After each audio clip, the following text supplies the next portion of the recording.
morning, Christian Brothers. I'm Mike LaRosa. And I'm Colin Rooney. There's a Big Brothers meeting at Upper Division Lunch today in room 602. Also, Derechos Humanos will be meeting at the same time in room 208. I'm sure many of you were sorry to hear about the closing of Tower Records last spring, but founder Russ Solomon was resilient and opened a new store at the same location on Broadway. KBFT's own Catherine Shore secured an interview with Russ Solomon himself. I'm Catherine Shore. We're outside of Archive Records where we had a chance to interview Tower's founder, Russell Solomon, about his new project, Archive Records. With the advancement of iPods, do you think today's generations will buy CDs? Well, I certainly hope so. Whether it's true or not, I don't know yet. But I do believe that there's a certain kind of a fad aspect to iPods and MP3 players. If all the iPods that have been sold and divide up the total amount of iTunes that have been sold to them, it only amounts to about $20 a year per machine, which means that most of the music on most people's iTunes is from their own CD collection.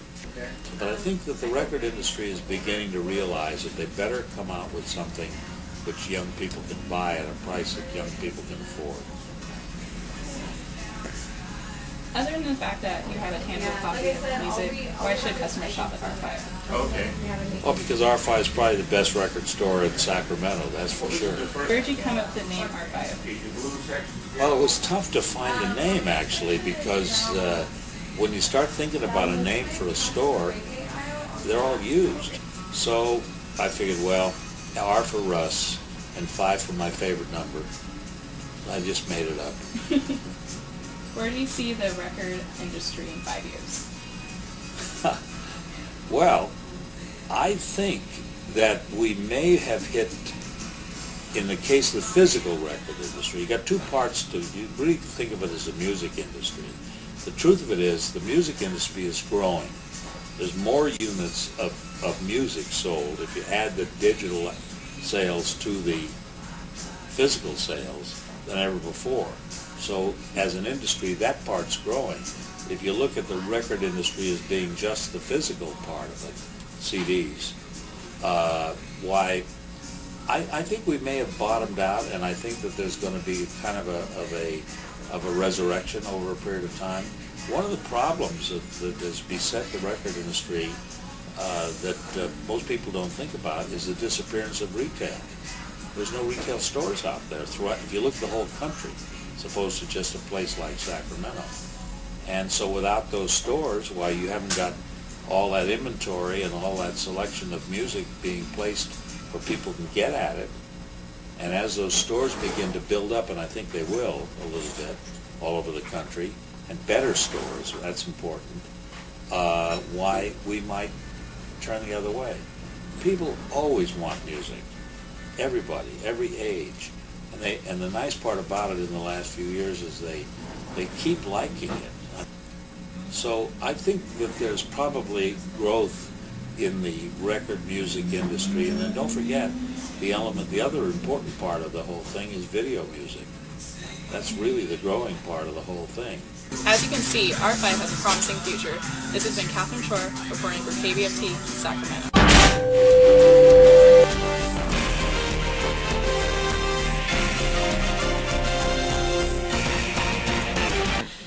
The University of Pennsylvania is offering 3 programs for students and their families to attend. They are Monday, September 24th at 7:30 p.m. at the Santa Clara Marriott in Santa Clara, Tuesday, September 25th at 7:30 at the Crown Plaza Hotel, Union Square in San Francisco, and Monday, October 8th at 7:30 at the Rockridge Branch Library in Oakland. Washington University in St. Louis invites you to meet with undergraduate admissions director and alumni on Thursday, September 20th, from 7:30 to 9 p.m. at Hilton Sacramento, Arden West in Sacramento. No reservations are needed. Interested in attending a service academy? Congressman Dan Lundgren is sponsoring Academy Day on Saturday, September 22nd from 10 a.m. to noon at Rancho Cordova City Hall. MIT is hosting an information session on September 29th at Davis High School from 2 to 3 p.m. Notre Dame invites you to an information program Monday, October 1st at 7 p.m. at Loretto High School in the library.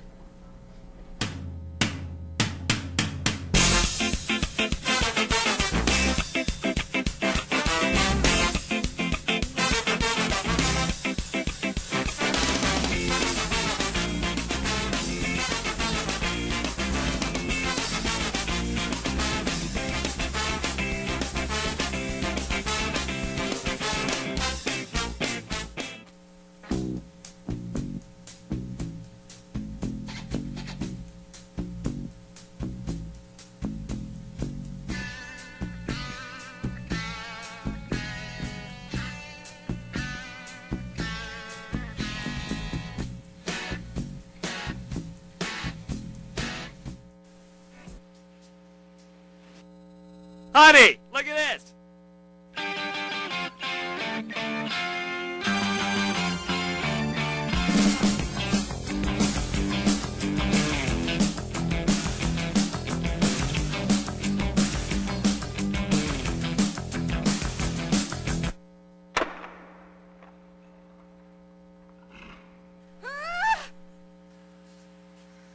How dare you? Oh, dear you. You rule, I love you. I love you too.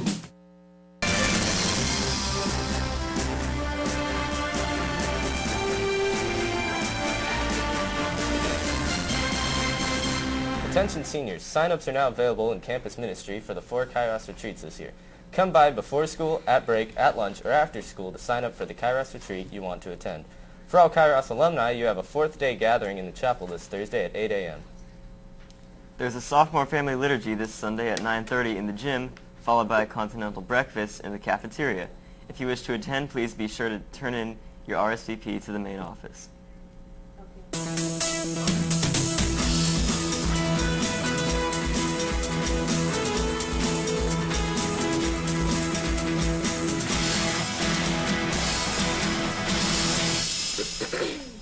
Interviews for Benevere T1 are now being held. If you signed up and submitted an application, you will soon be blue-slipped out of class. On September 3rd, the annual bike race benefiting the Mustard Seed School for Homeless Children will take place. See Miss Lystrup in room 208 for details. Doctor, I can't explain it. I wake up at night and I have the urge to play music or do stand-up comedy.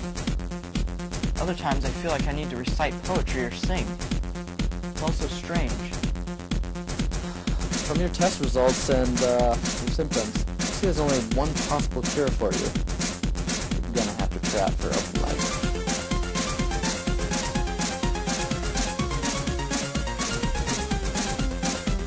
Bands bring a demo tape. Bands bring a demo tape. Bands bring a demo tape.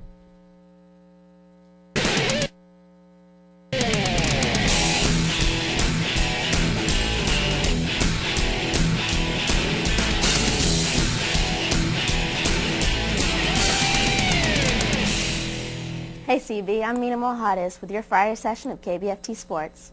We had a number of CB teams in action these past 2 days, and let me tell you, ladies and gents, our Falcons pulled off some spectacular victories. Ladies first, so let's start with one of my favorites, women's varsity tennis. Now our ladies have not been doing so well lately, but yesterday they gave a real spanking to the Monterey Trail, who they previously lost to 7-2. They dominated the courts by winning all 6 singles matches. Great games were played by Katie Silva, Jackie Ruiz, Emily Bonsignor, Katie Piazza, Katie Amigan, Ashley Turpin, Raquel Felder, and Alexis Gully. Through the tenacious work of these ladies, the tennis team was able to revive their record and win the Mustangs 6-3. The women's golf team was also able to conquer their foes yesterday at Bartley Cavanaugh Golf Course against Ponderosa. All scores were led by Bianca Gayton, who shot at 44, followed by Megan Padilla with the 47. The score was 273 to 268, and our girls won Pondo by 5 strokes. The volleyball team was in action last night against the Folsom Bulldogs. Brittany Woodard led all scores with 19 kills, followed by Kayla Nito with 17 kills and 5 defensive blocks. Whitney Swain had a spectacular serving night with 5 service aces. Overall, the ladies conquered their Bulldogs in 5 sets. Another spectacular victory. Good work, ladies. And now for the male portion of our sports. The men's water polo team had a very busy week. They versed and defeated Rio Linda 12-7 on Tuesday. Captain Bubba Jones scored an impressive 5 goals. The team also played yesterday against Rockland, but despite their efforts, they lost 14-8. Once again, Bubba Jones led all scorers with 5 goals, followed by Joseph Labriola with 2 and Kevin O'Connor with 1.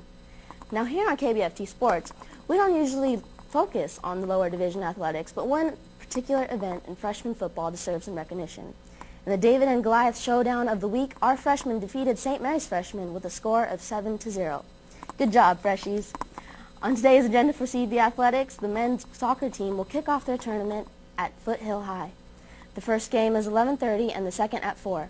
In weekend sports, the football team will face off McClatchy tomorrow, and I think we can all safely guess how that will turn out. Domination. But nevertheless, go and support our team. The game is tomorrow at CB, the JV play at 11, and varsity at 1. And finally, the cross-country team will run at the Yolo County Championships in Mueller Vineyard, Woodland. This concludes our long Friday session of KBFT Sports. That's all the news for this week. Have a spectacular weekend, CB.